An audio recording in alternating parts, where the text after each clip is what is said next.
Souviens-toi, sur le mur, Jon Snow s'est fait crever comme un bâtard par la garde de la nuit. Ces quelques poteaux ont recueilli son corps dans l'attente d'un miracle. Et le miracle fut, quand elle n'est pas occupée à faire des barbecues géants avec menu enfant, Mélisandre sait aussi ressusciter les preux chevaliers. Du coup, Jon exécute les traîtres avant de retrouver sa demi-sœur Sansa. C'est aussi émouvant que la séquence famille de Koh Lanta. Assez de fragilité, les Stark veulent du fight, du sang. Ils comptent bien reprendre Winterfell aux griffes de Ramsay Bolton. Sansa va donc demander de l'aide au tonton un peu pervers et sa bique armée. Winterfell est libéré, Jon est couronné roi du Nord et Sansa jubile. Elle a enfin droit à sa vengeance sur Ramsay qu'elle balance au chien comme un vulgaire paquet de frolic. Dans la famille Stark qui se venge, je demande maintenant Arya. Après d'interminables épisodes à se faire victimiser, la jeune fille s'est enfin échappée de cet endroit, tuant au passage la gamine qui tapait sur les nerfs de tout le monde. Pour continuer sur sa lancée, elle assassine de façon jouissive Walder Frey, le bâtard à l'origine des noces pourpres.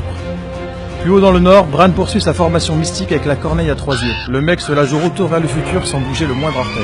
Grâce à ses voyages dans le temps, on découvre que Jon Snow est en réalité le fils de Lyanna Stark et de Rhaegar Targaryen, autrement dit, le neveu de Daenerys.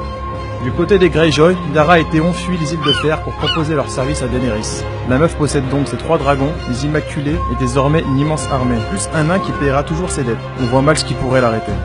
Dans la capitale, Cersei a balancé un bon combo en se débarrassant des moineaux et de Margaery Tyrell dans l'explosion du grand sanctuaire. Bon, dans l'histoire, elle a aussi perdu son fils Tommen, qui s'est suicidé, et voilà que Cersei s'empare du trône, au calme. Mais la reine-mère va avoir fort à faire pour le garder.